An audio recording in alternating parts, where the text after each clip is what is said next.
NBA draft tomorrow night, of course. The Nuggets had in Stanley Johnson from the University of Arizona. Let's pick the 2 or 3 highly touted players we absolutely would not draft if we ran an NBA team. Question about this every we would day. not draft them. Because there's certain guys that I've looked at a lot of tape of the guys that I'm told can go 1 through 7. And there are certain guys that stand out to me as guys I would love to have, and certain guys who stand out to me that I would absolutely not want. Do not want them. You want me to go first? Sure. I'll tell you the 2 guys I don't want. Stanley Johnson.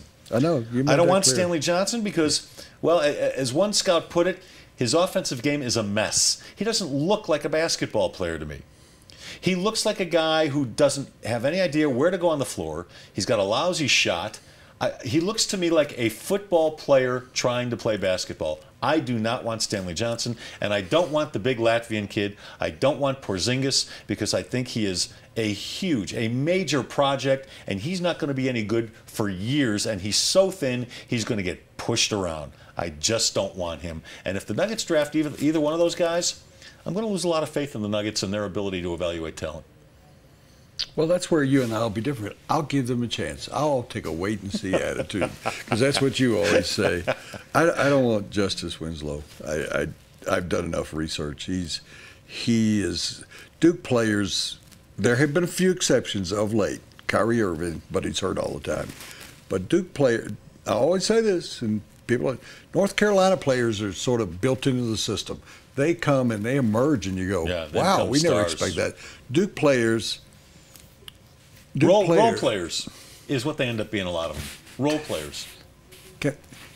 2 words. Tyler Hansbrough. He's been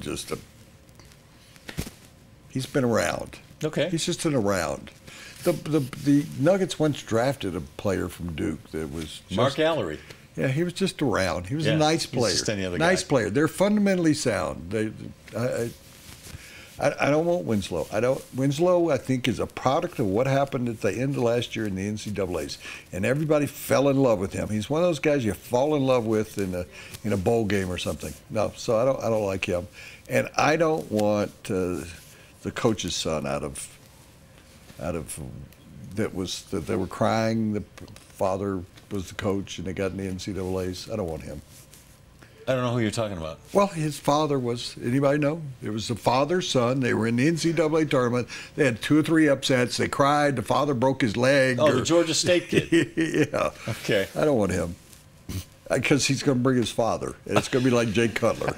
And everybody's going to be crying. Like P. Diddy. There's no crying in basketball. P. Diddy. I don't want him. All right. I don't want Willie Cauley-Stein. And there are people, including you, that like Willie Cauley-Stein, and I don't like him. I don't like his game. I mean, he's a defensive player. Oh, he's not Dikembe Mutombo.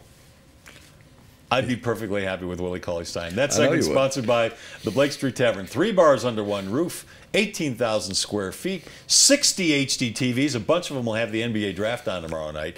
They're located just a couple of blocks north of Coors Field, and Blake Street has been named one of Denver's best sports bars. Actually, it's been named the best sports bar in Denver 3 years in a row by Westward. It's Blake Street Tavern at 23rd and Blake. 18,000 square feet.